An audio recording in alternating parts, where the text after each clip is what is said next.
This episode is brought to you by Progressive Insurance. Fiscally responsible, financial geniuses, monetary magicians.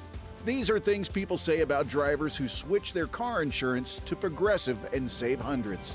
Because Progressive offers discounts for paying in full, owning a home, and more. Plus, you can count on their great customer service to help you when you need it, so your dollar goes a long way. Visit Progressive.com to see if you could save on car insurance. Progressive Casualty Insurance Company and Affiliates. Potential savings will vary. Not available in all states or situations. This episode is brought to you by Nordstrom. It's a season of wonder all the way at Nordstrom. You'll find the best gifts for everyone you love, including tons of ideas under 100. And gift experts to help. Wondering what to wear? They have everything from cozy styles to party perfect looks, along with free style help from their stylist.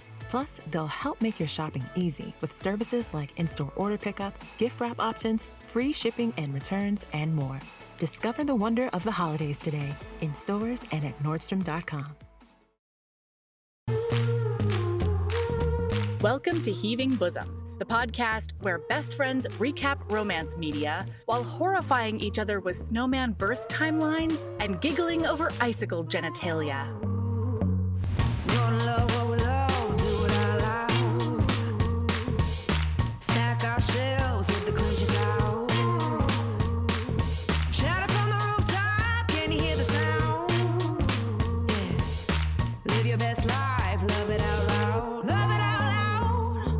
HBs, we're so excited to have you back. If you're a brand new listener, lured here by Netflix's sexiest snowman, we're delighted to have you. This week on the bonus feeds, we're recapping Immortals After Dark Book 9, Pleasure of a Dark Prince. Y'all, we're finally getting Lucia and Gareth's book. As you know, I have been not so patiently waiting since Book 2 to get their reluctant love story, and boy, did I not expect so much of this book to take place in the Amazon. We've got secret goddess pacts, not-so-secret werewolf boners, and she even throws in one complete mental breakdown. We loved this book. That's this Friday on Patreon or our Apple Podcast subscription. Today, we've got a special guest. HB Nick is back to recap a Christmas movie with us, and we couldn't resist Netflix's new holiday offering, Hot Frosty. This movie was a surprise on a lot of levels. So, in addition to our regular, silly, raucous antics, I need to do a content warning for discussions of possible child predation, racial dynamics, police brutality, and immigration. We try to keep it light because, we all came here for a whimsical holiday treat, but that often just means saying true things through nervous laughter. So on that note, here we go.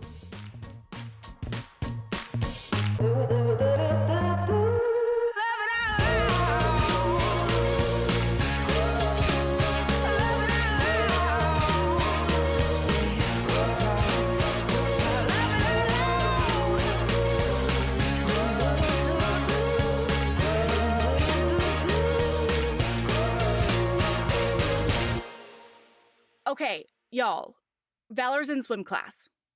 Okay. Oh, God. Great job, Valor. Great job. She's finally putting her face in the water. These are big strides we're taking over here in swim class. But last week, there was a lady instructor and a dude instructor. And there's a few dudes, and this dude was bigger and burlier, right?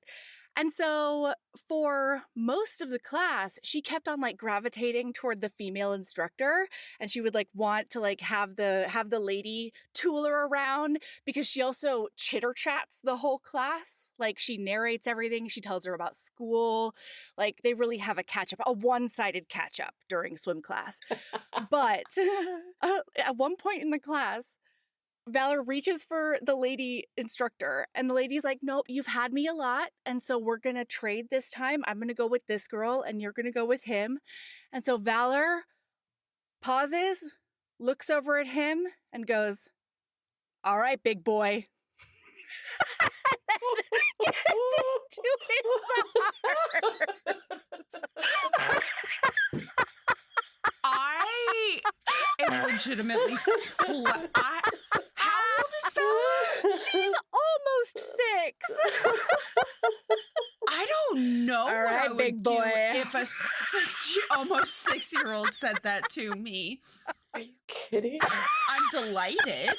I cannot get over Valor's main character energy in every moment of life. Man, Melody, Valor's Yeah. gonna go so far in life. God, I hope so. Like, you know when people are like, we need to carry ourselves with the confidence of a mediocre white man? Yeah. Valor Is going to become the new threshold. Yeah. carrying yourself with the vibes of Valor. Wow. Okay, hey, listener, Nick is here. Oh, right. Hey, Nick. HB Oh, yeah. Nick. I forgot that I was here. Hello. And we're here to recap the Netflix film Hot Frosty. I would like to comment really quickly, though. Yeah. I cannot believe that it's been a year since we last recorded together. I know. Like, when I realized it's been a year, this means that it's been a year. I was Yeah. like, Yeah. what the fuck is... Oh. Yeah, what are we doing? Okay. How has this happened? Anyway, this was just a really, really big wake-up call, you know? Yeah. A year has departed. Yes. Are you two ready to recap this shockingly political film about an Olaf who just wants to grow up to be a real boy so that he can fuck his mom in the spirit of Christmas? I did not relate this man to Olaf once, funny- and I'm upset that you called him an Olaf. He is an Olaf. I don't know what you want from me. Okay, this is amazing, and I support you and your choices, the beautiful choices of your brain. But that came out of nowhere for me because I just assumed we were all on the same page and that we realized that this is like a Christmas cinematic universe because I was like, wait, why did they make Mean Pete? Girls? No, why did they make Pete the main character from last year? Remember Pete, who was possessed by the spirit Yes. of Christmas? Yes. Yeah, but this movie, they're like, what if we take that character who doesn't have like free will and we make Right. him the main character and he is just a vehicle for the healing and love of a woman, you know, because let's buck some trends because that's been the storyline for men for forever. Sure. He's Yeah. a manic pixie dream snowman. But He is a manic he's pixie Pete dream from snowman. last year. Wait, hang on though. I'm really sad. I thought you were talking about the fact that this definitely takes place in the same cinematic universe as Mean Girls. It does. Canonically. Yes, I understand. Yeah, it does. I got the very Okay. like listen. Blatant. This is festive fan service. The movie, like, there are so many things. Yes. That's exactly. I am a little disappointed that we don't have brown hair's the man and blonde hair's the woman, though. I know. Aw, that's true. Well, here's the thing. Here's the really tragic thing about this movie, I feel, is that this Olaf tries so hard all movie I to don't become a like real that. boy. And I know But- you're going to say it the entire fucking recording, and I just don't like it. Continue. I just need Oi. that stated on the record. I don't know what's happening. Keep going. Fair enough. No, this poor infant snowman tries so hard all movie to become a real boy. And then what he ends up getting is a Lady Pinocchio. Because I've never seen a more wooden performance in my life. Listen, Lacey Chabert. listen. Oh, fuck. What I was going to say is that the suggested films that came up for me were just like her face in different sweaters. And I was like, Yes. okay, that adds context. She had a busy filming schedule. She had 3 Okay. days for this. Truly, it does sort of feel like that. When the Mean Girls thing happened, I was like, am I going crazy? Am I hallucinating that this is Gretchen Wieners? And I did go look it up just to confirm. And How could you mistake her for... I know you don't know actors. Never mind. I know. I'm an unsupportive jerk. I apologize. But I'm just like, that is like... No, you're great. Her voice is such a particular cartoon character that I'm like, how are you anyone else? It's like the Norman Bates thing, where it's like, no, That's you were fair. just... she is a cartoon character. She is a no, as in Gretchen Wieners is like that weird voice that she has and like all of her mannerisms. And I think this movie would have been incredible if they had let her be quirky actress, you know? But, like, it's just so sincere. That would have been great. But I did cut off To Sabrina. be clear, the only reason I was aware that I knew her from another movie is because Mean Girls was referenced. That tracks, actually. Yeah, that makes sense. Yeah, no, this isn't I didn't understand that this actress was from another movie. This may as well be the first movie that she's ever been in. All of them, frankly. I assume you were going to talk about her IMDb, by the way. I don't want. I know how that's easy you are to exactly what I was getting at. Yes. I did go to IMDb, and my God, I had to scroll first. This woman is prolific. I don't understand how she sleeps. Yeah. I don't understand. In the film, yeah. Just like on camera. While filming. And I feel like there were a few moments in this where I was like, wow, Lacey Chabert, you nailed that moment. But otherwise, no. Sorry, everybody. I think I don't know. It's probably the Gretchen Wieners thing, but even though I just gave like a solid burn, if I do say so myself. You did. I just feel like she has a likability to her, and they were like, we're just going to pay a little extra for Gretchen Wieners because we didn't really write a character. I have a theory about this movie, which I will get to momentarily. Yes. But Yeah, tell. I feel like they didn't really write a character. So like, just be likable, dead husband. Like your character is like more of like a vibe. She was like, okay, yeah. I can do that. Yeah. And then every once in a while she'd get a little too charming and they'd go, cut. That's not okay. We'll let you go on one, but this is a 3 strikes you're out situation, and she only made it to 2. So that was she was just trying to keep her job, and I respect that. I hear you. Yeah. Honestly, in this economy, good for you, girl. Get yours. Yeah. So the film opens up, and we get the one and only voiceover. It never comes back again. Thank you. All right. Thank you. I was like, one and only voiceover. It doesn't come back at all. It's not bookended. It's not anything. I'm going to let you finish the opening, and then I'm going to introduce my theory. Okay. This is just a man, and he says, since the dawn of time, Christmas fairy tales have often included the wonder of a snowman coming to life, destined to bring its magic to the right person. And then the hat gets run over. And then it says... You didn't introduce the hat initially, I don't think. I didn't? Oh, shit. There's a flying top hat, okay? It's a magical flying top hat, and it's going into the town square. The roughly 3 foot by 3 foot town square. And it says, the hat gets run over, and then it says, but those fairy tales have never been told like this. And like, what? A... Christmas is dawn of time? Question mark? And then B... How many snowmen come to life so they can fuck the heroine movies have we gotten? It's so many. Is it? Snowmen? I feel like yes. No. No? I have not encountered other snowmen being given. I would say I'm gonna believe that Nick, I just consider Nick like Christmas movie aficionado.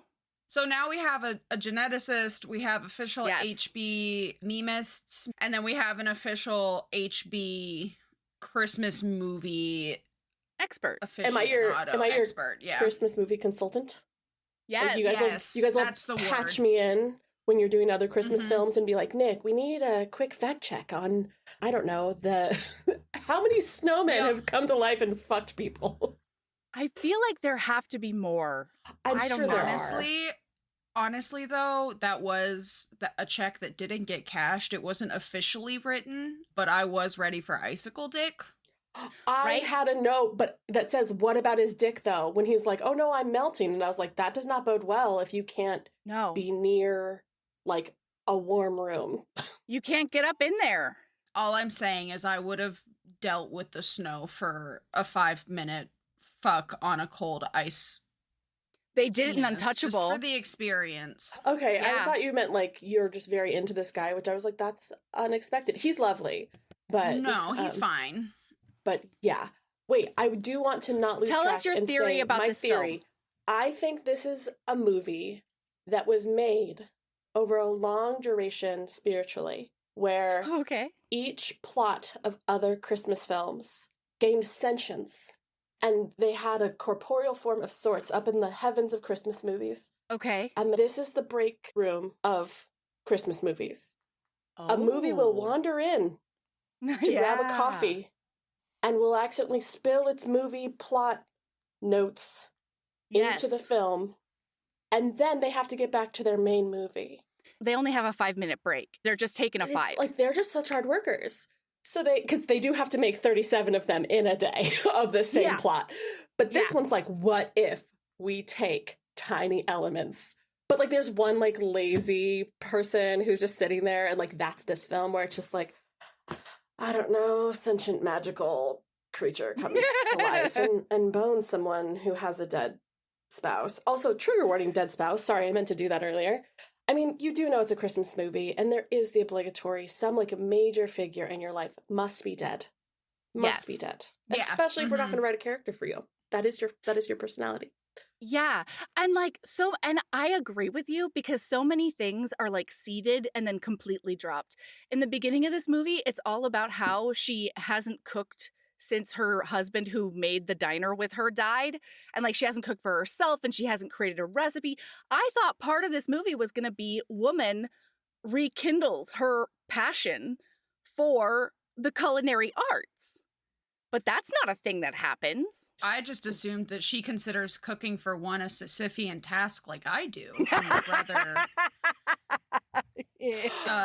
not. True. I didn't Actually, even truly. pick up the fact. So my ability to sit and watch a movie right now is really, it's not in great shape. So I watched the movie once. I took 4 pages of notes. Mm-hmm. And I typically want to, like, if we're going to review something, I want to have gone through it 3 times. So I listened to it 2 more times. Oh, okay. My memory is basically like farts in the wind. Like, if Sure. it's blowing too hard, it's all gone. You know, I almost said you're in good company, but then I realized that Melody claims to have a fart in the wind Swiss cheese brain, but in fact does not. And is just a liar trying to sit with the cool kids. I just have no control over what becomes Swiss cheese and what sticks for the most part. Well, is the problem. the plot of something that you claim to not remember from weeks ago. That you I do an okay job. Spout off word for word. That's fair. I do an okay job. Okay, listen. So we wake up in her dilapidated house, okay? But it's like really selectively, oddly dilapidated. So she wakes up, she has to put on 18 blankets because her heat is broken. And she's like getting dressed underneath blankets. She tries to go down the stairs, and one of the stair steps has just been like stepped on by a rhinoceros. A hole in it? Yeah. What happened to that singular stair?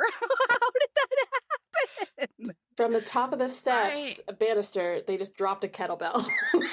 Yeah, really. Too big. So Too big, circular. though. Like, I feel like they dropped like a harpoon that just went all the way down to the basement, because the rest of the stairs are fine. They're pristine, okay? There's not a scuff on them. But that one stair is eviscerated. It's gone. Mm-hmm. Also, they're trying to convince us that she's like depressed and, a wreck and not taking care of her life. But I don't know if this is just a me thing. Bitch has makeup on and she chooses to put on tights and a low heel. Ma'am. Oh, what accurate. kind of depressive person are you? Wow, I was thinking, you went much worse. farther than I do, than I would have, because as a depressed person and an ADHD person, if you think for a second I'm keeping up with that drip bowl, oh my God. in a way that is not going to ruin the floor beneath it, like I'm gonna, in an effort to keep my house from completely falling apart, I would put those there and then promptly fade them into the background until they are overflowing for at least a month. I don't think this is an ADHD representation character. I mean, she barely represents anything. No, but she's not. But I'm like, we'll just go with the depression then. If there's any chance that I move that bucket, the answer is no. That's fair. I do think that, like, I have watched someone do a very laborious, like, must keep up with it stopgap measure when depressed. Oh, to yeah, prevent them from that's doing true. the thing that feels harder, which is calling someone who can fix it. Calling somebody. Because my initial thing was, well, like my notes, I actually just got confused in my own notes, but it was like, does she not have heat? Wait, oh no, is she poor? Wait, why is there a hole in the floor? Okay, repairman, slightly better. Basically, I'm like, so is it a funds issue? Like this is, I was like about to text you all and be like, listen. Apparently this but then woman she's is just like rich super as wealthy. fuck. I like.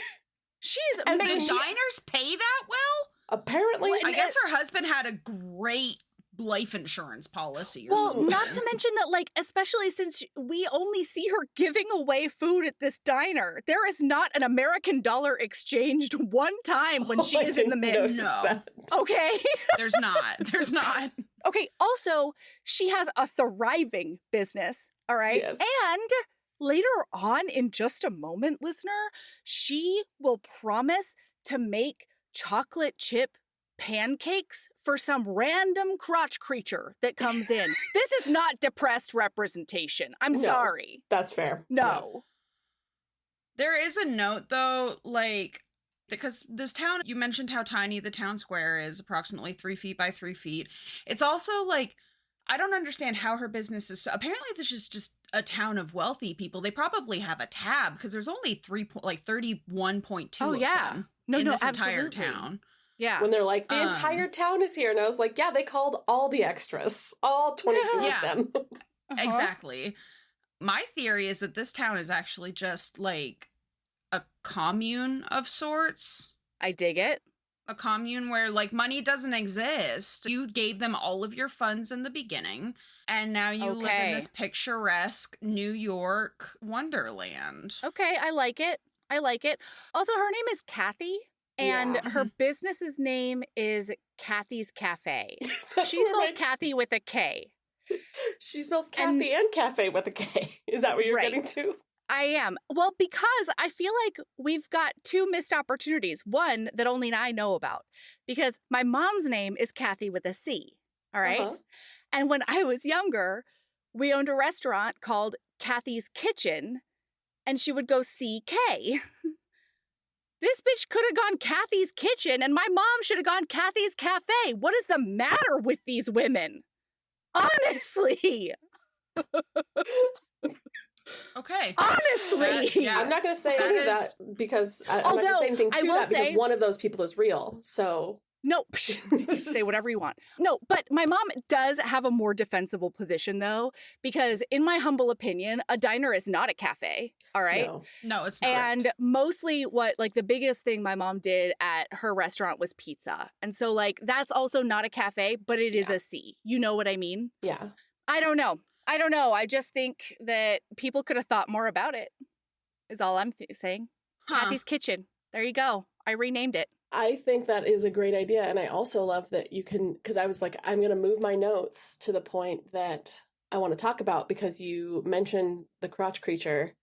And it was one of my moments where I identified the movie that walked into the break room, which is The Room, because she has a very awkward, you're my favorite customer conversation with this tiny child. And then the end of that scene, apparently all I wrote was, in all caps, do not hug unknown child, please. Don't touch other people's kids. Keep your hands off child. Please just stop. I mean, granted, they do seem very familiar. She is her favorite customer. I mean, it's probably a law that if you're not a hugger, but you live in a cult, you have to hug the chocolate chip children. Okay, that's fair. You know? Well, later in the narrative, she's very explicitly not a hugger. It becomes a plot point. Oh, yeah. That's her whole personality then. She has dead husband, and she's not a hugger. Yeah. This episode is brought to you by Progressive Insurance. You chose to hit play on this podcast today. Smart choice. Progressive loves to help people make smart choices. That's why they offer a tool called Auto Quote Explorer that allows you to compare your Progressive car insurance quote with rates from other companies. So you save time on the research and can enjoy savings when you choose the best rate for you. Give it a try after this episode at Progressive.com. Progressive Casualty Insurance Company and Affiliates. Not available in all states or situations. Prices vary based on how you buy. This episode is brought to you by Nordstrom. It's a season of wonder all the way at Nordstrom. You'll find the best gifts for everyone you love, plus party-ready looks for every occasion. It's easy with free shipping and returns, in-store order pickup, and more. Shop today in stores and at Nordstrom.com. Building a business may feel like a big jump, but OnDeck Small Business Loans can help keep you afloat. With lines of credit up to $100,000 and term loans up to $250,000, OnDeck lets you choose the loan that's right for your business. As a top-rated online small business lender, OnDeck's team of loan advisors can help you find the right business loan to fit your needs. Visit OnDeck.com for more information. Depending on certain loan attributes, your business loan may be issued by OnDeck or Celtic Bank. OnDeck does not lend in North Dakota. All loans and amounts subject to lender approval. Have you met All Modern? All Modern brings you the best of modern furniture. And right now through December 2nd, you'll score up to 70% off during their Cyber Monday sale. Prep your space for holiday hosting with deals on plush sofas, modern tabletop essentials, and more. All on sale at All Modern. Then get them delivered for free in days. You heard that right. Days. That's modern made simple. Shop All Modern Cyber Monday sale now through December 2nd at allmodern.com. So she goes into this diner, all right, notably not a cafe. Kathy's Cafe Diner. Yeah, and her employee, her like chef guy, says, "Did you get your heat fixed?" And she says, "I'm going to call him today." And my only note is perf snowman habitat. Because her house is obviously fit for a snowman. Oh, right. Yeah. It's so cold all the time. Look at you clocking that. Well done. Now, enter stage left, our resident Christmas crone. Yes. This is... Yep. Yeah. This is the closest beholder... thing to a Christmas crone that we have. Yeah. Yeah. This is the beholder of the spirit of Christmas. Sorry. I don't know. Okay, so this actress is that beautiful woman who's been in everything, but also she's nothing. So pretty. Yeah. Yeah. Her name is Sherry Miller, and the only thing I actually know her from, other than like seeing her like randomly in places, is she was one of the moms in The American Queer as Folk. So she's the Christmas crone. And what's her name walks in? Kathy. To their shop, which is called Reclaimed Rags, which is across the street from Kathy's Cafe, 3 feet across from the other side of the street. And next door to the doctor, I'm sure. Yes. Actually, literally, because she says, let's go across the street to the doctor later. Yeah. Okay, so the Christmas crone is like, how are you doing, other than professionally? And she's like, oh, I'm just fine. I exist in the world. And she says that her mom once told her that in order to warm up, you got to go out into the cold. No, the thing her stupid mom said was, you'll never find the warmth unless you venture out into the cold. Older woman's friend's stupid mother used to say, is what I have in my notes. That's the dumbest thing I've ever heard. That's just bad advice. Well, then she puts on her red scarf and on Christmas goes to the bar. And somehow ends up finding a reliable life partner who is at a bar on Christmas, other than a very dedicated alcoholic or a person who hates their family. That's very fair. I will say that I think it'd be helpful to note Christmas crone is telling story. Like, Kathy, my mom said that I had to go out into the cold. So one Christmas I did, and I put on my red scarf and I wandered out to a bar, and yes, I found a reliable life partner. I found the man of my dreams. So she just inherited her mom's bad advice. Is she a homewrecker? Is what I'm asking. Oh. He's at the bar because he hates his family. She walks in and she's like, "You want some of this sugar?" And he's like, "Yeah, I do. I'm abandoning my family for you. Let's go start a store called Continued Clothes." Rendezvous? No. Rags? I can add Reclaimed to rags. Reclaimed rags. This goes along. They were both wealthy business owners. Okay. Yeah. I'm coming up with canon. Wealthy business owners in this history. He lives a double life for several months. She's his second family. When he gets caught with this, they decide to join the cult to get away from everything. Yeah, the commune. yeah. Mm-hmm. Yeah. The commune. All right, I'm all about it. I'm just getting confused by my own notes. So yes, I support you. Really quickly, would you, one more quickly, because we need to introduce these characters, I would like to give you more proof that this is a cult / commune. Okay. All right. Lay it on me. We have Sheriff Nate and Deputy Sheriff Ed. Yeah. They are Doyle's from Brooklyn Nine-Nine and Doug Judy from Brooklyn Nine-Nine. And I think that Doug Judy had a turnaround and decided that he wanted to be the one in law enforcement and found out about this commune. And he did come here for his new life. And Doyle's came with his weird wife from Brooklyn Nine-Nine. So the sheriff is Craig Robinson from Brooklyn Nine-Nine and Hot Tub Time he's Machine. From it? Wasn't he in Brooklyn Nine-Nine? I've never seen it. That's what I was asking you. I actually haven't either.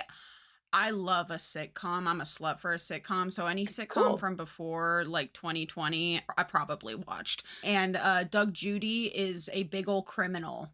Jolo Trujillo. Doug Judy is Nate. Sheriff Nate. He was a big old criminal. He was a car thief. He comes back in multiple seasons, but he has a weird flirtationship with the Brooklyn Nine-Nine staff. Ooh. In the sense that, like, he just can't stay away from them. I love it. Also and then the deputy is comedic genius Jolo Trujillo, or whatever his name is. Who's Doyle's from Brooklyn Nine-Nine, and he is the exact same character in Brooklyn Nine-Nine as he is in I might watch. I realized I had 3 favorite scenes. On the third viewing, I was like, I think I have 3 favorite scenes, and I realized he was in all of them. One of them's not a scene in the film. It is literally a blooper. Yes. Can we bring back bloopers? The bloopers were the best thing about this movie, honestly. Okay, so the moral of this story, the end of this scene, is that Christmas Crone is like, we recently got a red scarf that I would love to give to you because it reminds me of when I met my life partner. And so if you take this red scarf, I'm pretty sure you can get your clam slammed again. And she's like, I don't really want the scarf, but like, okay, I guess I'll take it. Wait, I think that you gave the movie too much credit, and that's okay because you're such a generous soul. Did you cover the fact that she goes, I went out, my mother gave me bad advice, and so then I decided to go out into the snow with my red scarf. This other red scarf was recently brought to Reclaimed Rags, my business, and I immediately thought of you. It's not even the same scarf. And also, I did write, okay, plot device has entered the chat. Like, here, she's so much like, here is the magical garment of the movie. So, like, we are answering the question the narrator asked at the beginning of the film of the audience, like, look at how different we are. It's not a hat this time. It is a different magical accessory. Yes. But I just assumed, it wasn't until my third listen that I was like, because I was just listening to it, that I was like, wait, it's not magic because it was scarf. Like the founder of love for this like magical Christmas crone. She's just like, yeah, someone brought in this scarf. It like had vibes. It's just a red scarf. Yeah, it's got like a waffle stitch on it or something. Okay, so now she walks outside. It is suddenly nighttime. It's dark. When she went over there, she brought them lunch. I just want that noted for the record. Yeah, one with no mayo, one with a disgusting amount of mayo. Like I said, tabs. Also, I am that man. Are you? I love a mayonnaise. No. I love mayonnaise. When I was a child, my mom used to find me in the kitchen eating mayonnaise out of the fridge with a spoon. No. See, and I'm not a mayonnaise hater. I'm just like a person who enjoys a respectable serving of mayonnaise on a sandwich. That's all. The phrase disgusting amount of mayo like lives inside of me from this film and like it is like one of the things that will haunt me until I die, I think. I did go make a sandwich watching this movie because watching that scene, I was like, I haven't eaten today. I should eat something. What am I going to eat? And then I was like, I do have some brand new horseradish mustard and a disgusting amount of mayonnaise. I am going to go make a sandwich, and I did go make a disgusting amount of mayo sandwich. It was fantastic. I'm glad that there are the different levels of mayo it takes all kinds. Engagers are mostly represented on this episode, where Mel's like, I'm okay. You're like, I would like to sleep in it, apparently. And I'm like, I would like to vanquish it like a demon. Yeah. Anyway, I would like to say, though, like, what an asshole for being given a scarf and then immediately putting it on something outside. Throwing it away like trash. And leaving it. At Christmas, when there's the snow carpet outside. Or snow carpet. I did say I love snow carpet, because it is snow carpet. More proof that this is a rich people commune is that scarf didn't get immediately, like, why didn't you give that to a homeless person? That was my point, is that she's like, it's winter, and everyone, like, to this beatific blonde child, I'll make her fucking chocolate chip pancakes, but I won't give this scarf to someone who wants to be warm. I mean, yes, we do not see any unhoused people in this film, which is, not surprising, but also just like... But also, ma'am, you live in a frigid wasteland of a home. Yeah. You probably need that. You're the one in this town that needs this scarf. Yes. Truly. Well, okay, one thing that we haven't told listener about is that they apparently have this internationally renowned snow sculpture contest that happens in the town square. And this is Melody fanfic. It does. No, it's not. There's a big giant sign. The sign is almost bigger than the town square. What are you talking about? There's a sign? Yes. I did not notice that. I didn't notice and it's announced on the radio at the beginning. Okay, if it's on the radio. I was probably listening for when the narrator was going to pop back in. I just wanted to make room for him, and he was like, no, thank you. I'm done here. But honestly, like, props to whoever decided to put in an absolutely ripped fucking snowman. That gets to dusting at the penis level. Yeah, it's somebody chisel until somebody came in and put their horny on public display, and I support them. Oh yes, but then what happened? Did they get was there an emergency conference call when they got to the dick? Because it's literally Chocolate chip child cannot be the way that Doug Judy had an issue with a man streaking through. You think that he would let a penis stay on full blast in the town square? I'm just saying, if you're going to commit, if you're going to try to be Michelangelo, you need to give me some David. They did the opposite of commit, because when he came to life, that scarf had to have been surgically attached to his crotch. Yes. Oh, yeah. Yes, I said they glued that scarf to his dong. Pardon me, they glued that sock to his privacy sock. Yes, to the privacy sock. Okay, wait, but also, did you see the nipples on that snowman? It literally, the first thing in my notes, it says, snowman is here, and then the next note, like the next bullet point is, the nipples are too nipple. Like, why are these nipples doing so much? I went down another internet rabbit hole, and I found out that those nipples were, in fact, used in the 2024 discus contest at the Paris Olympics. So, what are you talking? I just put on these nipples some credit. These nipples are like screaming at the screen. They are just like, nipple. It's almost a shot put. I just put on the trailer to go to that scene, and that is... Have you seen the nipples on that snowman? They were like, we can't do downstairs genitalia, so we're just gonna really sculpt these upstairs genitalia. That brings up, though, like that, you know what? That check was written, but not cashed, because the zoom in on his crotch as he's about to turn into a kind of real boy. Yeah. Yeah, where the wind starts swirling. Yes, keep going. Mm-hmm. And then it, like, slowly pans up. I was like, oh, yeah, she's getting fucked by an icicle. That's happening. This is a Netflix movie. That's gonna happen. You can do that on a Netflix movie. And then they were like, actually, we're not doing that, actually. I was very disappointed. I wrote, mystical chimes tinkling, literally is the quote in the closed captions. And then I have all caps, why does it zoom in on his dick for the transformation? and then I said, that scarf wavers like it's a threat. And then the Pete energy is intense. And then all caps, they glued that scarf to his dong. And the reason we know that is because he sneezes and bends over. He leans over. All of the scarf moves except for the part on his package.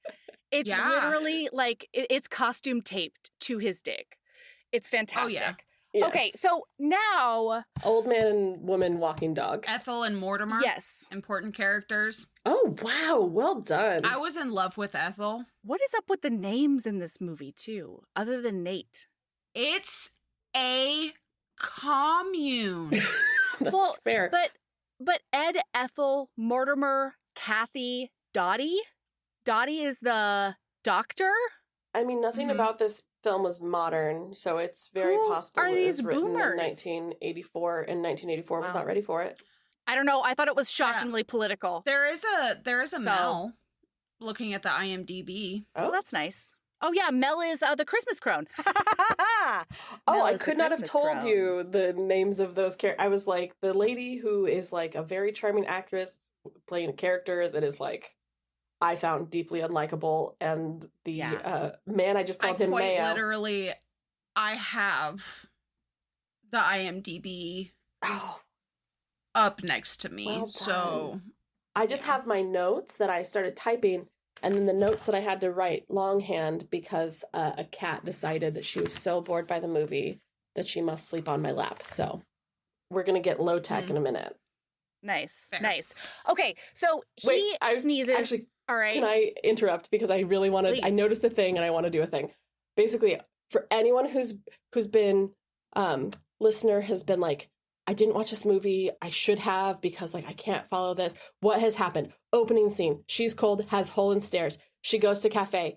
Weird child, chocolate chip pancakes, visits friends, Mayo conversation, scarf is handed over, puts scarf on snowman, snowman comes alive. That is literally all that's happened in the movie so far, and I just realized it, and I was like, we're bad and at we are this. 43 really minutes bad. in. I'm so sorry. we're 43 minutes I wasn't going to in, say it and we're, because like, I know you get mad, but 10 minutes into the movie. Yeah.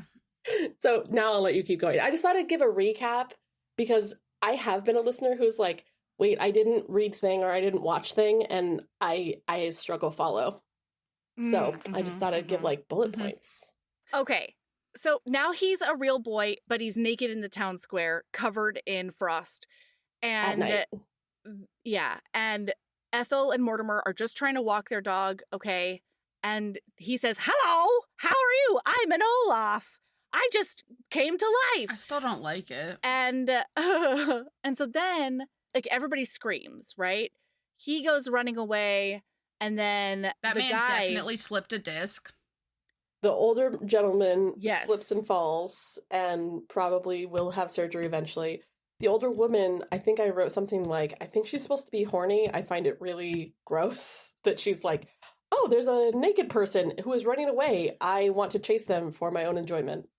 This was guy horrifying. is definitely, Jack is definitely old lady bait, and that is proved over and over and over in this movie. Oh my gosh, yeah. The amount of creepy old ladies in this movie is kind of amazing. I'm honestly wondering, because he's like, by the end of the movie, he's 2 weeks old, right? Yeah. And so, Yeah. do you think all of the creepy, like the super predatory, creepy old ladies that are in the book are there to offset the age and power difference between this, 2 to 8 day old snowman Oh, and do you a mean to grown make woman the main character seem who's like been she's married? less? Yes. I will say, I don't know how much this is a term everywhere, but the born sexy yesterday was what I was going to bring up. The thing that has Oh. often been a female character. I was like, I thought that I would... Your faces. It's Sabrina just is you having get the a best revelation. faces, Sabrina. Sometimes I just want to say things so you react. I whimsied so hard that he was born when he became real. That's fair. You're protecting your heart. I just chose not to acknowledge that. Like, not a single aspect of my notes. It didn't even, it feels like the first time I'm learning it. I know it's not, but this feels like the first time I'm learning that canonically he was just born. Yeah. Well, okay, I think it jumped out to me because so many, maybe 100% of their interactions are parent-child coded. Yes. Like, she's constantly being like, we can't do that. That's a boundary. And he's like, but I want to do that. Why can't I? or like she's teaching him how to do Explaining things. love. She's showing, at one point he asks her what cancer is, and she says it's not a nice thing that happens to people. What? Yep. That is, I would give a more detailed answer to my 5-year-old. Yes. Like, what is happening right now? I mean, like, at one point he goes and sulks in his room because she says he can't go to middle school to be a janitor. I didn't notice that one. And then she comes in. There was so much space. literally- She says you can't go to middle school. And then there was so much space to be a janitor. But I was just like, oh my God, he can't. You're right. He can't go to middle school. He's not ready. No, he's not ready. And also, he's too old biologically. Like, oh, and then she goes to the room. I'm so sorry, listener. I'm skipping ahead, but she goes to the room to do the parent thing where after a big blow up, you go to your kid and you're like, hey, I'm really sorry that I snapped at you. Sometimes grown-ups have big feelings too. And so now that we know, thank you so much for doing all the work on the house. You can go to your big boy job tomorrow. You are such a good boy. That I'll let you go participate in capitalism. I've had this conversation with my kids. I know I overreacted. I'm so sorry. I didn't have a handle on my big feelings. Well, Oh my God. coming up so soon was, I didn't notice the room one that's so good. I noticed the one where she comes home after she's let him be at her home by himself because she's like, look at those nipples. I need that. Yeah. I don't want it, but I need it. But she comes home and he like comes around the corner because she's like looking for him. She's like, did you steal my TV? Hello, where are you? Yeah. And he like comes around the corner and she like yells because she's startled and he gets freaked out and she does the parent thing. That's the one I noticed where it was like, I'm sorry, I overreacted. I know that was a scary thing. Like, I didn't mean to scare you. and I noticed because that's how I talk to my cats, where I'm like, you're right. You don't have the power to understand what just happened. I am in control of how calm the situation is. I'm going to calm it down because that's my responsibility. Yeah. And she's carrying an entire bag full of clothes that she just purchased for him. Yeah. She's like, I just love the idea that you're going to put your nipples in here. Sorry. Okay, so look, he wakes he scares this family, they scare him back, and so he goes running, right? He accidentally falls through a window at a store and steals some clothing. Yeah, he's roughly 3 minutes old. We fast forwarded a lot, but like we need to just reminder that he's about 3 minutes old right now. Yeah. And thank goodness he's magical because he does land on a pile of glass, but somehow is fine. He gets a onesie. Oh my God, he gets a onesie. They put him in a onesie and when he's 3 minutes old. Oh my God. Oh no. Oh my God. Oh no. He picks up a onesie that says Jack on it and some boots, and he leaves there. They're galoshes. I know because Mayo keeps saying galoshes, and I'm just like, okay, you've earned your keep because for some reason I find you saying galoshes over and over again very funny. Oh my God, how did I not clock the onesie? This episode is brought to you by Progressive Insurance. Do you ever think about switching insurance companies to see if you could save some cash? Progressive makes it easy. Just drop in some details about yourself and see if you're eligible to save money when you bundle your home and auto policies. The process only takes minutes, and it could mean hundreds more in your pocket. Visit Progressive.com after this episode to see if you could save. Progressive Casualty Insurance Company and Affiliates. Potential savings will vary. Not available in all states. This episode is brought to you by Nordstrom. It's a season of wonder all the way at Nordstrom. You'll find the best gifts for everyone you love, plus party-ready looks for every occasion. It's easy with free shipping and returns, in-store order pickup, and more. Shop today in stores and at Nordstrom.com. Skip the waiting room. TireRack.com now offers convenient mobile tire installation in select areas. Simply shop TireRack.com for your next set of tires, and at checkout, choose Tire Rack Mobile Tire Installation. An expertly trained technician will arrive with your tires and install them on site. At home, at the office, wherever you are. You'll spend less time waiting and more time doing the things you enjoy. TireRack.com, the way tire buying should be. Have you met All Modern? All Modern brings you the best of modern furniture. And right now through December 2nd, you'll score up to 70% off during their Cyber Monday sale. Prep your space for holiday hosting with deals on plush sofas, modern tabletop essentials, and more. All on sale at All Modern. Then get them delivered for free in days. You heard that right. Days. That's modern made simple. Shop All Modern Cyber Monday sale now through December 2nd at allmodern.com. Holy shit.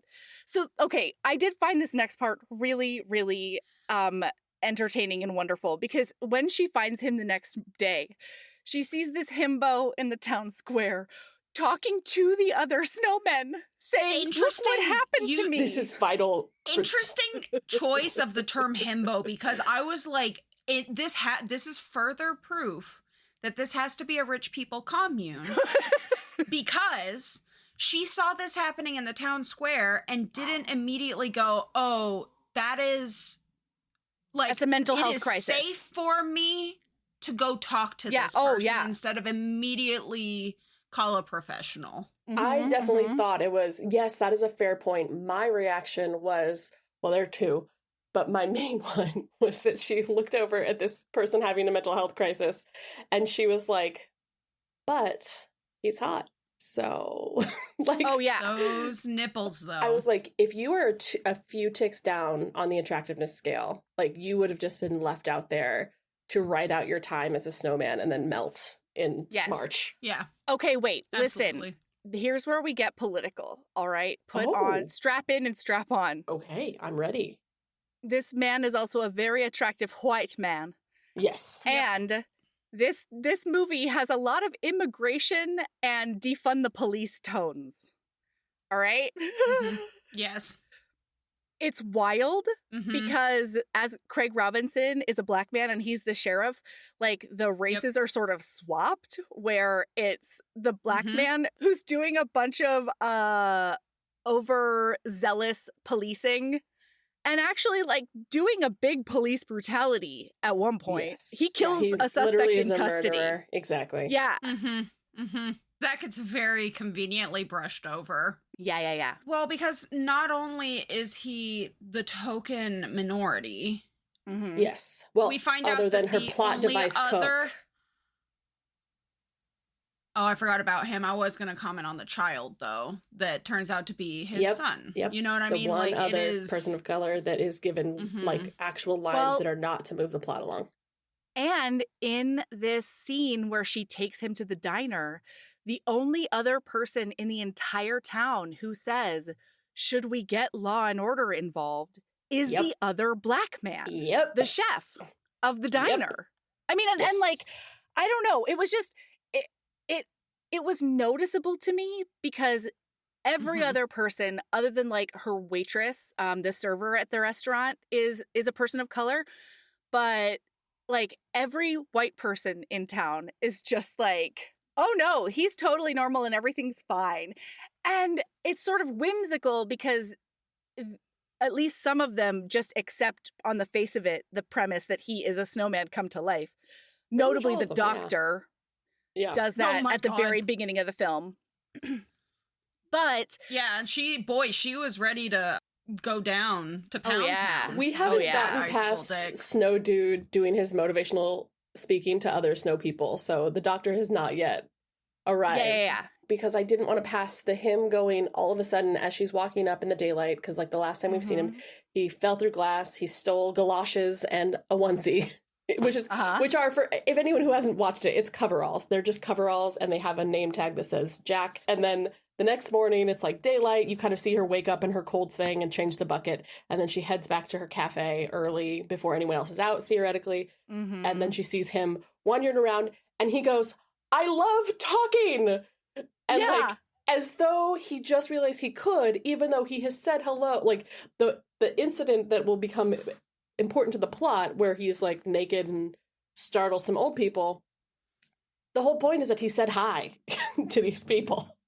Got their attention. It's like, did he just notice he can talk? And then as soon as he realizes he can talk, apparently, he starts telling the other snow people, I came to life and you can too. And I just want to imagine like the hellscape that would be like all of these snow people coming to life and being so resentful of the fact that like they weren't given more realistic anatomical parts.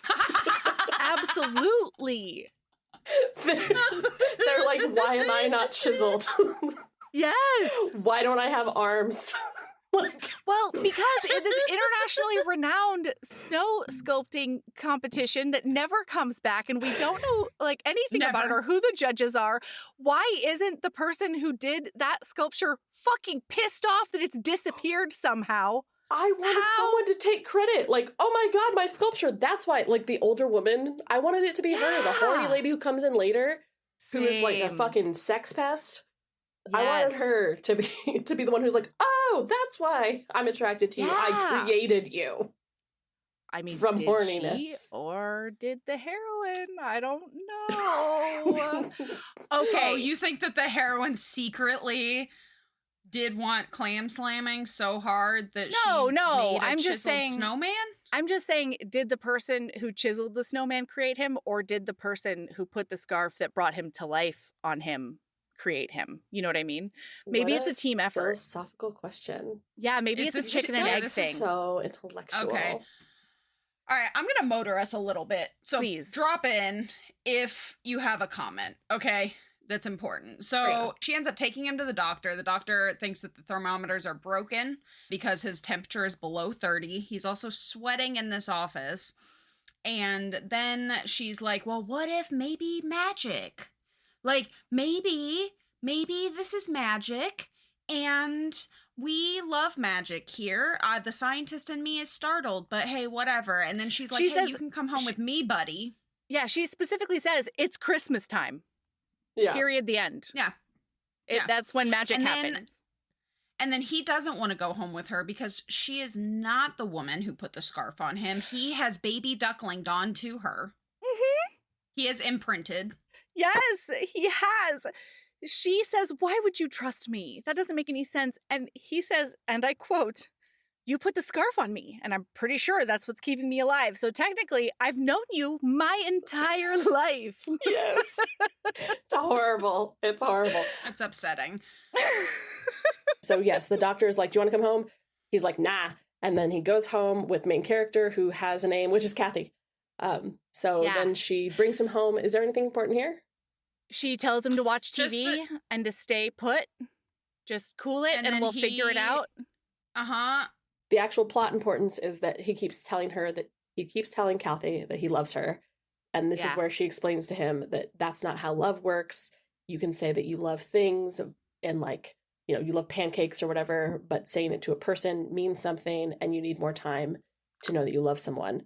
I specifically have an issue with the fact that she says that saying it like that doesn't make it special anymore. And I'm like, I want to tell everybody that I love them. And I'm going to love freely and happily. I will not be contained.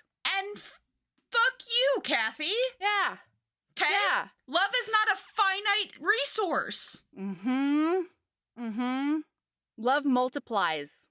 I get her perspective too, though. I was very much like, it is making me twitch, but you are also correct. I don't think there's a right and wrong here. The undertone for me of this conversation is there are different kinds of love. There's a mommy and daddy love, and then there's a mommy and child love, and then there's friend love. And you can't tell me that you love me the way that you love chocolate cake, because that's different. That's a different kind of love. He loves her because she's his mother. Yes! He's imprinted, yeah. Wait, which one of them is Jacob Black? One of them is Jacob and the other one is... Renesmee? Thank you, Renesmee. I was like, Bellissima? I don't remember what... Yeah. So, all right. Wow. So she leaves this drifter in her house. No questions asked. And then when she goes to the diner... clearly going through a mental health crisis. I mean, honestly. But it's she so is affable. commented. That is canon. Everybody is like, You're something right. is happening You're with right. this man. Yeah. Anyway, she goes to the diner and Craig Robinson comes in. By the way, Craig Robinson is doing his keyboard best throughout this movie, and I'm obsessed with it. He comes up with this original song about crime in Hope Springs, and I cannot get enough of it. Doesn't pay. Brr, brr, brr. Not today. Here in Hope Springs. Honestly, oh, it's so good. It was wonderful. The fact that it came back in the end brought me a lot of joy. My note is, Sheriff is trying to make this a musical, and I want to let him. Yes, absolutely. Okay, so also he comes into the diner to let everybody know it's red alert. There's a big crime happening. And so now she finds out that this drifter is also a flasher and a thief. And she's like, but do you think he's dangerous, though? And Craig Robinson, he keeps on doing that thing with his aviators, like CSI Miami, that guy from CSI Miami, taking off his aviators and looking straight into the camera. We see that he has a little carousel. Yes. He has a carousel. He has a carousel on his desk of 20 aviator glasses. Oh my God, it's so good. But he says there's nothing more dangerous than a lack of respect for law and order. Or something like that. Yes. Is that right, Sabrina? Disrespect. Yes. And then Deputy Ed leans in. To be clear. Oh, go ahead. Mel, I have not quoted 80% of this movie into my notes because I can't copy and paste. To be clear, you're like, is that correct, Sabrina? Oh. Yeah, you're right. I'm not going to know 99% of the time, Mel. Okay, fair enough. Fair enough. So Nate, Craig Robinson, the sheriff Nate, is like, it's a Ed. big stranger danger. If you see anybody who doesn't belong here, report them ASAP. And commune of 30 well, rich people. I mean, you know everybody in this town. Or border towns in Texas. I don't know. Listen, who's to say? Yeah, if you see something, if you see something, say something. something. Yep. Was yeah. Mm-hmm. Anyway, and then the deputy's like, I really don't think it's that big a deal. He kind of leans in behind Nate's back, like they're like an adorable will they won't they romance in my heart. Them. But yes, they're extremely lovable. I was very disturbed by the fact that they very much were like, we're going to pay the most for the actors who are playing the cops because no one wants cops in their movies right now or ever. Yeah. And I was so annoyed by how much I liked them. And I also was like, that sheriff character is a murderer, so this is really rough for everyone. Yeah, this movie is like, it a cab? You know what I mean? Like, is there... It is very much like, look at what the cops do. So I was a little bit there for it. And the nice thing about them giving Craig Robinson, instead of the like, because he's the more detestable character and he gets like lectured at the end, but they also gave him a character that gets to develop. So I was very conflicted about like how they allocated. He is the only character who actually, yes, I also made that note that like, I think he's literally the only character I saw grow. So like, apparently like the big M. Night Shyamalan at the end is that actually he was the main character the whole time. Which is horrifying because we do witness the birth of a man. Yes. Yeah. Well, okay, so she leaves him at home, and it turns out if he can consume it from the TV, he can learn it. But he, honestly, unfortunately... He is all of our, we wish we were him. Like, you know that toxic trait where you watch a video of somebody else do something and you're like, I can do that. He can do that. Yeah. Wish and I hate him a little bit for it. A little bit, yeah. I mean, let me just tell you, I have patched my hose several times from a YouTube video. I cut my kid's hair. Oh, that's not what I'm talking about, Mel. I'm talking about stained glass. Yeah, fair enough. I'm talking about retiling my bathroom. Yep. I'm talking about putting in trim with a brand new bandsaw. I'm talking about wiring my... we're not talking about a trim. We're not talking about any of those things. We're talking about fixing a roof. I mean... I'm so Well, honored that you're sharing your truth with us. So I'm just glad to be This here. is all hypothetical. Okay, I was like, wow, you've been really ambitious lately. Somebody ends up stopping her. Okay. Somebody ends up stopping her before she actually dives in. Before she Good. takes a sledgehammer That's to good. anything, somebody talks her out of it. This is how you know that my mental health is better, is half the time I'm the one who stops myself. Yeah. That is yeah. an accomplishment. That's not a joke. Pretty That's great. really an And- accomplishment. Pretty yeah, great. no, instead I just go spend a lot of money on stuff to put curtains up because that's more realistic than retiling my bathroom. Yeah. Continue. So this poor man does learn how to do a bunch of handy stuff like make pizza, but he also is under the impression that Draculas are real. Okay. I was going to say, please Draculas are don't. real. Nosferatu comes on the TV. It was one of the best things because he immediately jumps over the couch and is like hiding from the Nosferatu on the screen. And then he has to check the house for vampires. And this is the one thing I have to say before I turn it back over to you, which is that I was so offended as someone who once worked in the law field that he goes downstairs to check, to make sure there are no vampires down there. And that banker's box branded banker's box is pristine. I was like, how dare you? How dare you imply that those keep their crisp edges for more than It 4 should have been seconds? beaten up to fuck. Yeah. I don't feel seen at all. No, you can keep going with the plot.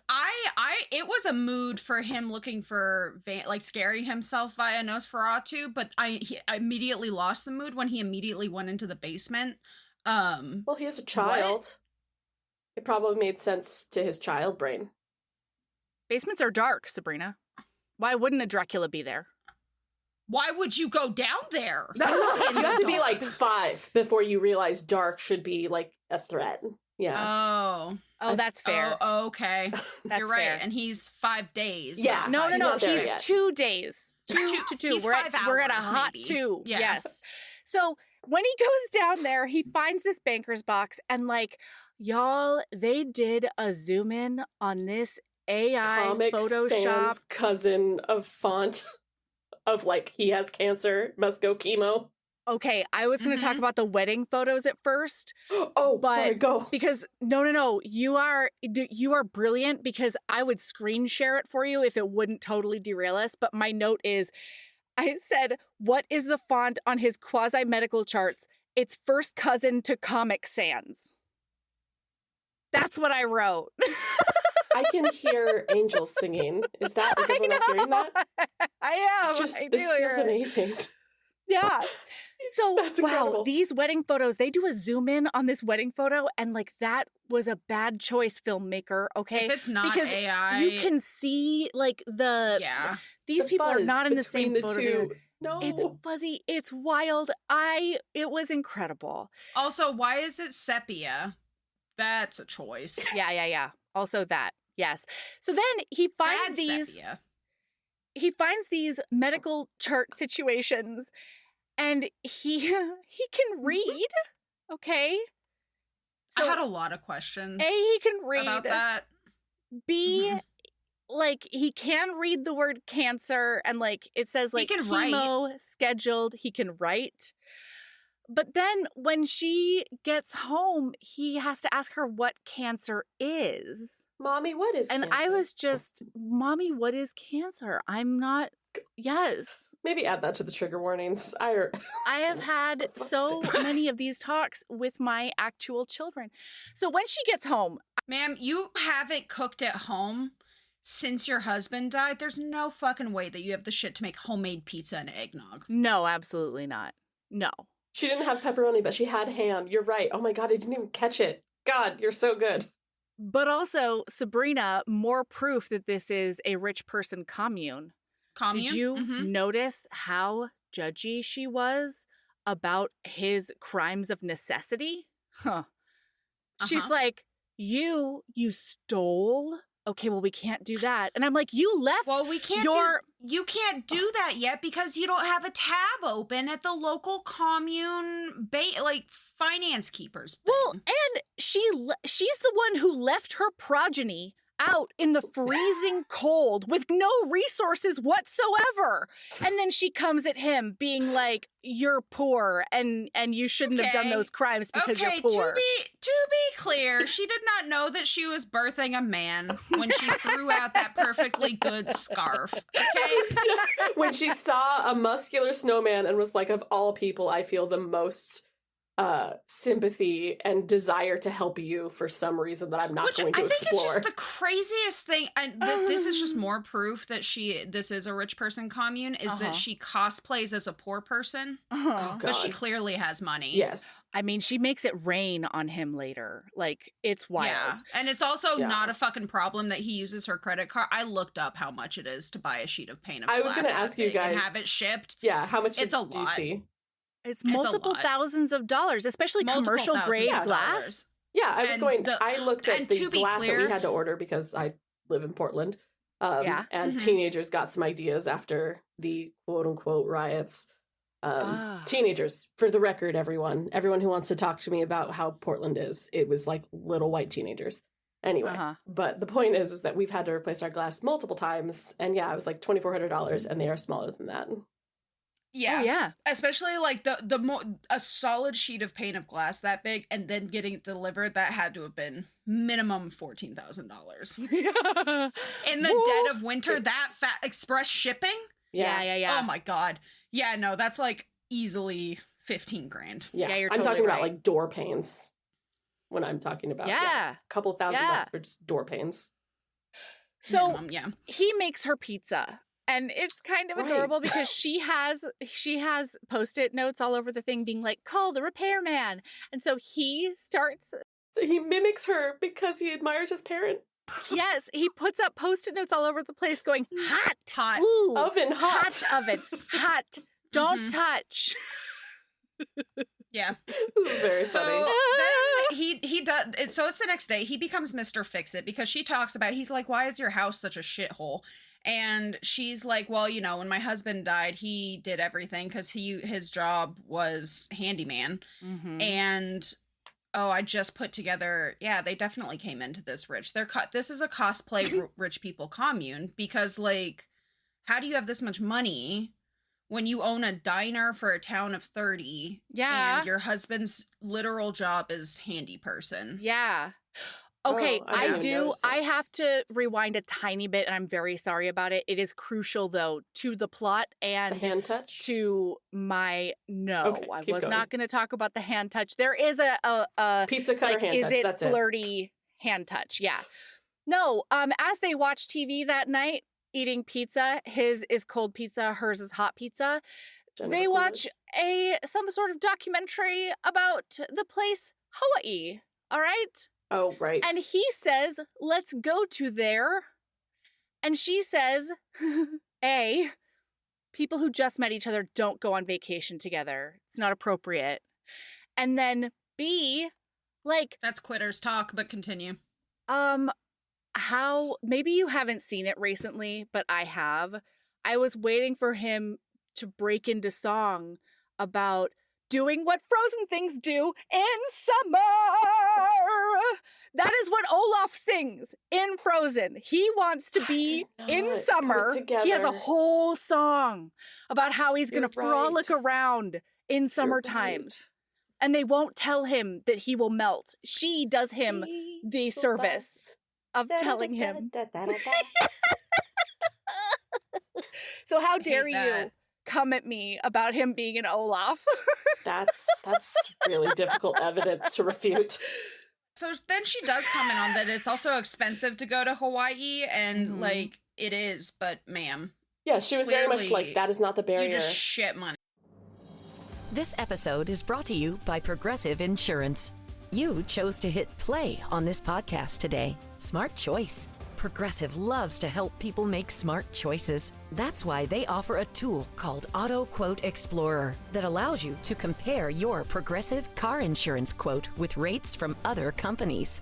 So you save time on the research and can enjoy savings when you choose the best rate for you. Give it a try after this episode at Progressive.com. Progressive Casualty Insurance Company and Affiliates. Not available in all states or situations. Prices vary based on how you buy.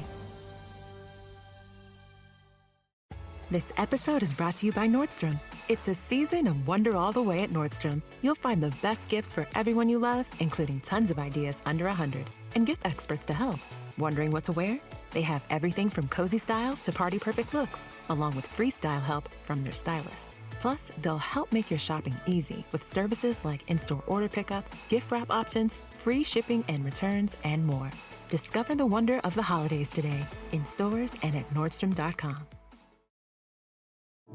Skip the waiting room. TireRack.com now offers convenient mobile tire installation in select areas. Simply shop TireRack.com for your next set of tires, and at checkout, choose Tire Rack Mobile Tire Installation. An expertly trained technician will arrive with your tires and install them on site, at home, at the office, wherever you are. You'll spend less time waiting and more time doing the things you enjoy. TireRack.com, the way tire buying should be. Have you met All Modern? All Modern brings you the best of modern furniture. And right now through December 2nd, you'll score up to 70% off during their Cyber Monday sale. Prep your space for holiday hosting with deals on plush sofas, modern tabletop essentials, and more. All on sale at All Modern. Then get them delivered for free in days. You heard that right. Days. That's modern made simple. Shop All Modern Cyber Monday sale now through December 2nd at allmodern.com. I mean, yes. So now she goes to bed and he watches the super regular cable program, How to Fix Your Roof. Yes. Yep. Like it really is like a YouTube video put on the TV. It is. And so the next day he becomes Mr. Fix-It. He's on the roof. Word for word, my note. Oh, nice. Nice.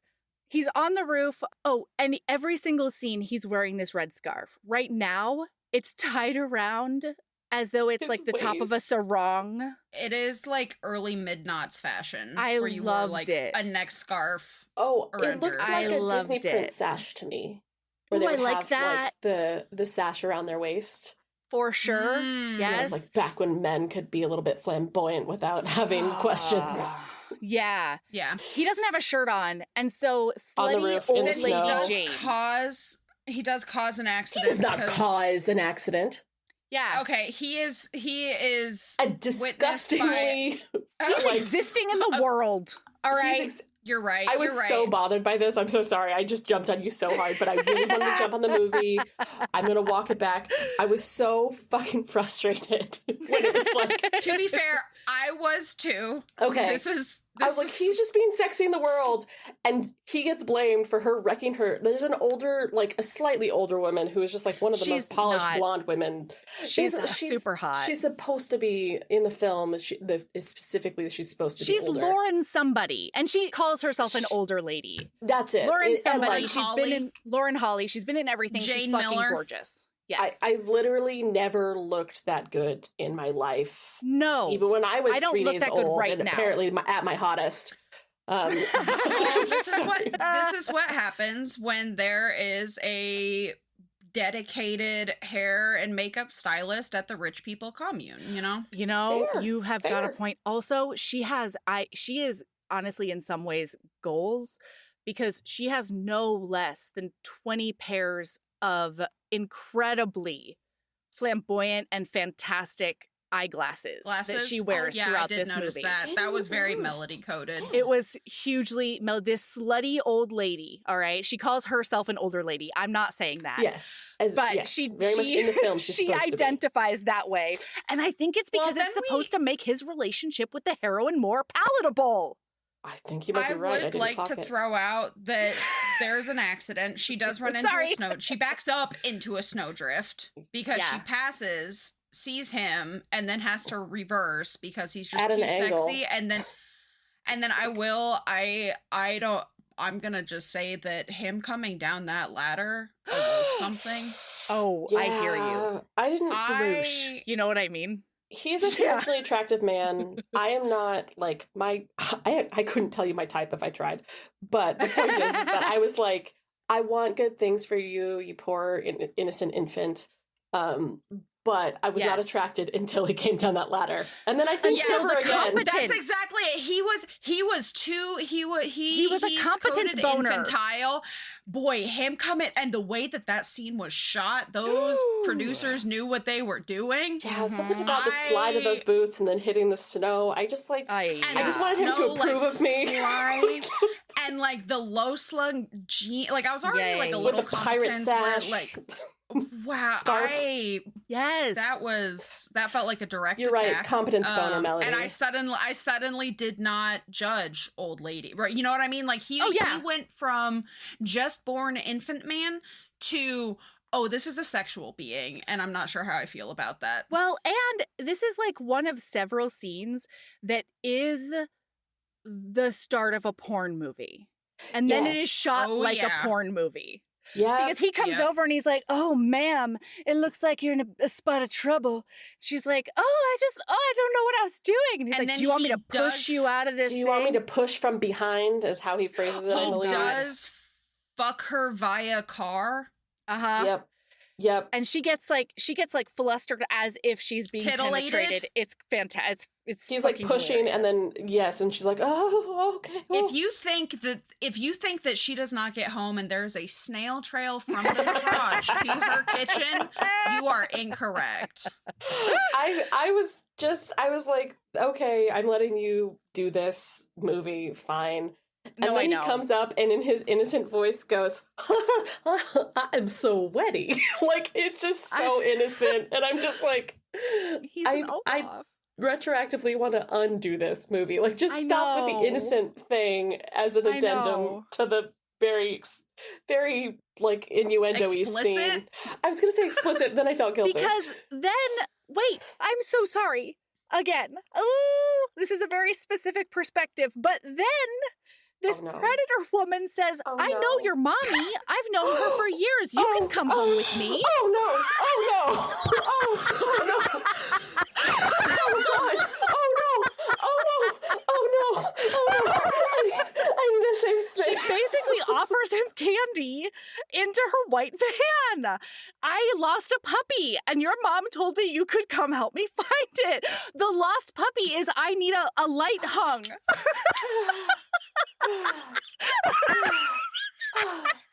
I need to go. You're right, though, because then he's like, my mommy says I'm not supposed to leave the house. Mm-hmm.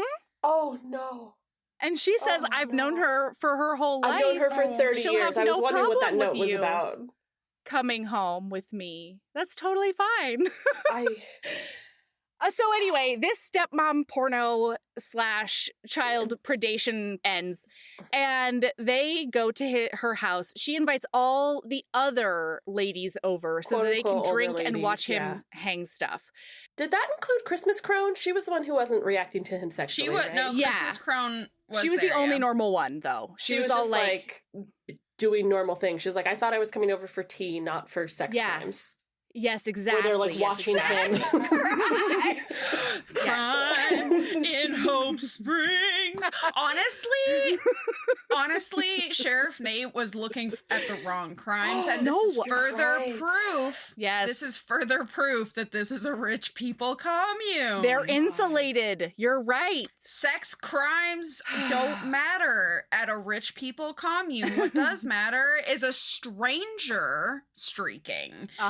I don't think it would have been a problem if old Mortimer decided to streak. Unauthorized dong. Or if Slutty Jane did, you know what I mean? Mm-hmm. Well, okay, then one of the ladies offers him a job at the middle school because apparently this is the one school in the whole country who doesn't do background checks. How can he get hired I hate to break it to you, school? but I don't think this is the one school in the country who doesn't do background checks. But let's not linger. I would also like to comment that the child to family ratio in this town is wild. Suspect at best. Yeah. No, it's quiverful for sure. I don't know what that means. There are so many kids and there no are adults. So many kids. You are correct. They can populate a middle school on its own. You're right. Maybe they busts in some of those children from the normal world that's to try to draft the youngins into their commune. Ooh, maybe. Maybe.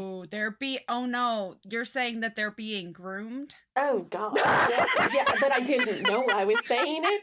But also, I'm not the worst because Melody's the one who pointed out the scene where she was like, "Come to my home because I know your mother, and we're gonna have you hang a light shirtless."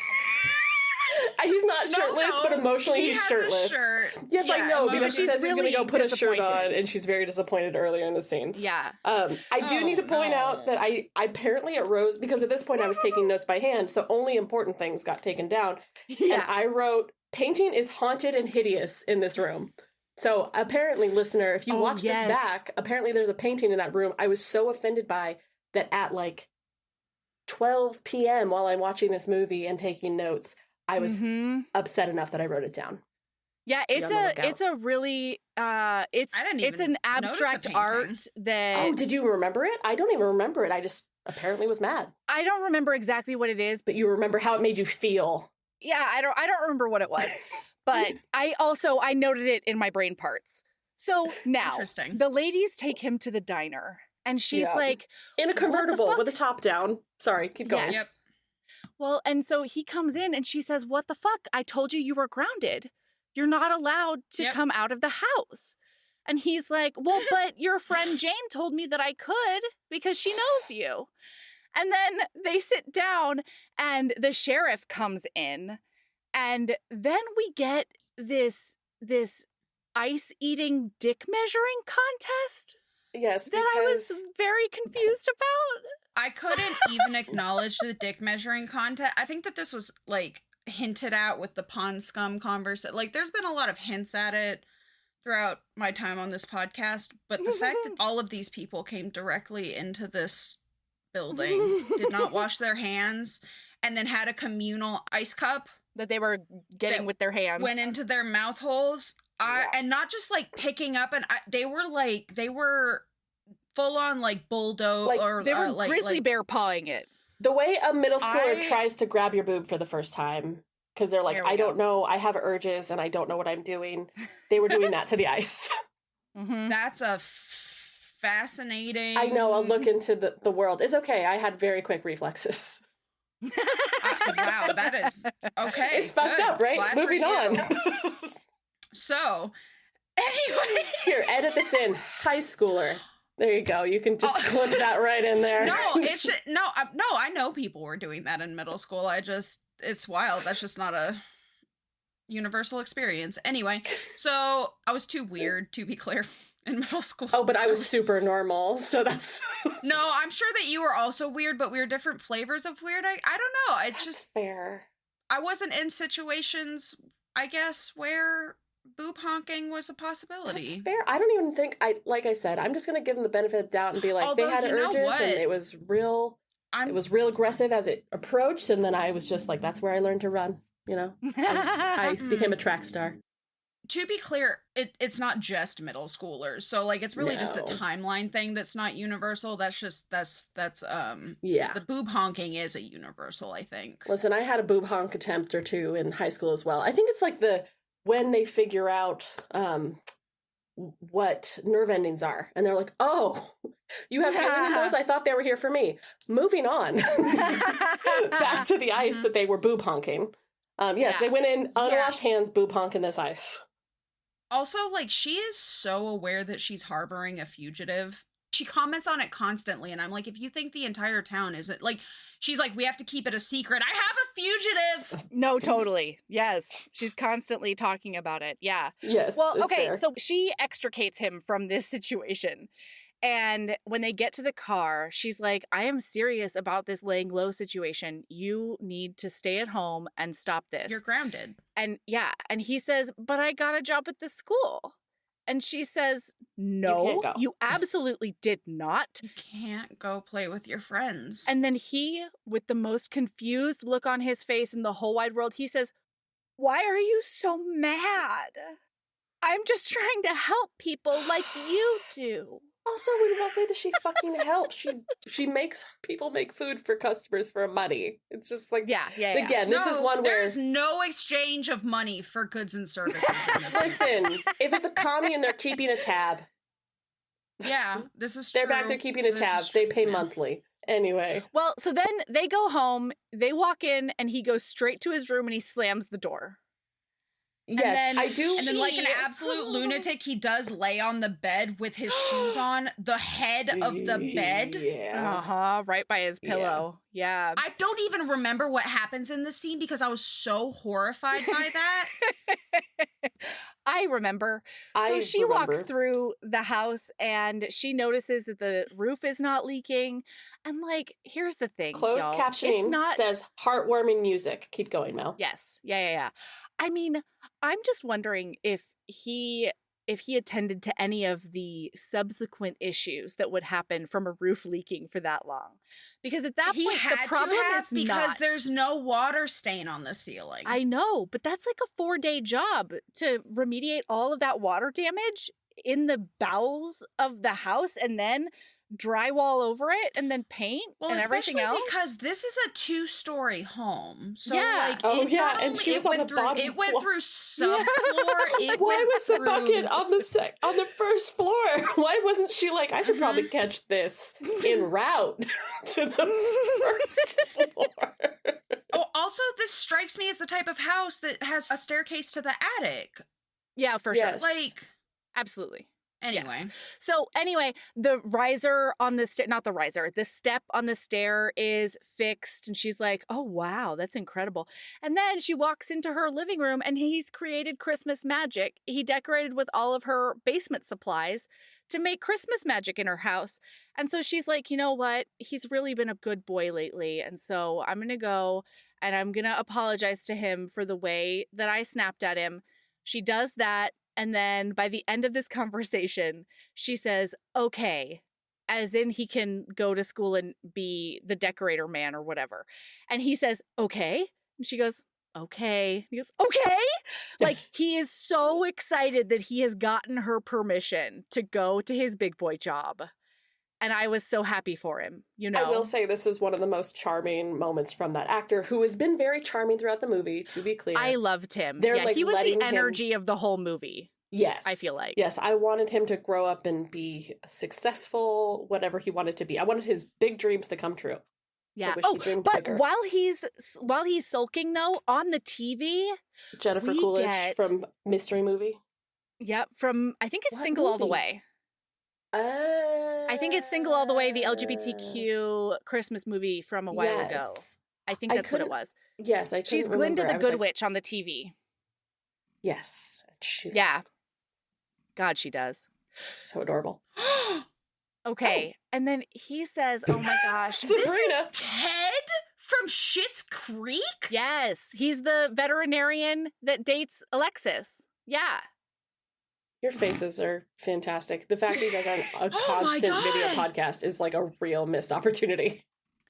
Okay, wait. So then, roughly, what is he? 4 days old now? Yes. So if we're doing every day is like maybe a year or something, I don't know how to. It had to be more than that, but I don't know. Around this time, 4 years. Every day is 4 years because then he would be 16 and getting his first job. Okay, I like that. But at around 4 or 5 years old, kids often start contemplating their mortality. And that's right where he is right now. Because he says, I don't know what's happening any more than you do, Kathy. I could wake up tomorrow and be a puddle. So I just want to make the most of the time that I have while I'm here. And I did not see that laying the groundwork for the very unexpected thing later, which is where I legit cried during this film. But that is just... Yep. Did you? Same. I was like, how dare you? I didn't feel anything the first time this came up. No, same. I was a little bit prepared. Like, that's kind of love. Like, it's okay. I was like, all right, that's all right. I'll give you that one movie. That's not bad. But I also want to note that, are you going to cover the part where he hugs himself? Because it's just important to me emotionally. Please go do that. Do that. Where you've already passed the part where she gives him permission to get his first job as the 5-year-old or 16-year-old, whatever, we can't decide. Because neither can the movie. It's not our fault. And he goes to hug her. And again, it's been established in the film that she doesn't like hugs. And he's like responsive to her boundaries. And so he realizes, stops himself, and then he hugs himself. And it's extremely cute. It is just extremely adorable. Cute. Yeah. Also, I really quickly, I think maybe it's before or after that. I don't know. It's right around here. She gives him permission, and then she says, "But there are ground rules, young man." She says, "I drop you off, I pick you up, and you do not leave the school. You do not tell anybody that you're a snowman, and you do not tell them that you are the person the sheriff is looking for." Yeah, that's almost verbatim, I think. This often happens when recording, where I realize that I actively whimsy a lot of things. Okay. Like, I just make the choice when I'm reading something or watching something for, like, I didn't realize how much I'm like, you know what, I'm just gonna take this where it is, and I'm not think about the, like, certain things. And then I am forced to sit and record on it and think a little deeper about things. You're forced to reckon with it. Yeah. Yeah.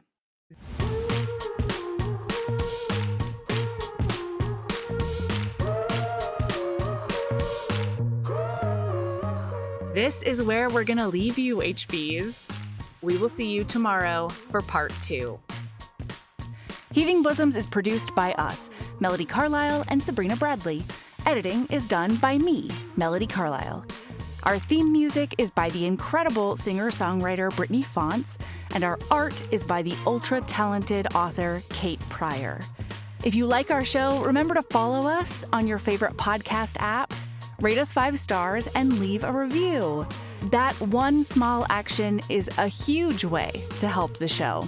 If you want to get in touch with us for advertising inquiries or anything else, you can email us at heavingbosomespodcast@gmail.com. If you want more of us, visit patreon.com/heavingbosomspodcast.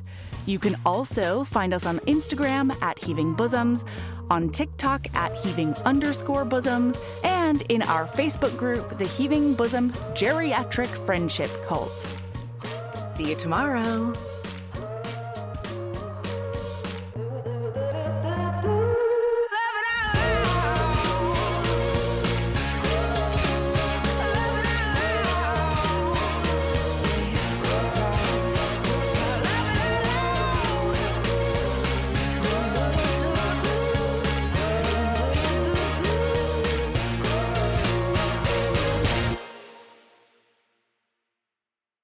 This episode is brought to you by Progressive Insurance. Do you ever think about switching insurance companies to see if you could save some cash?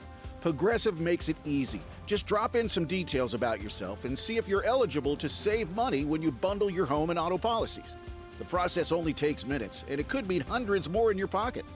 Visit Progressive.com after this episode to see if you could save. Progressive Casualty Insurance Company and Affiliates. Potential savings will vary. Not available in all states.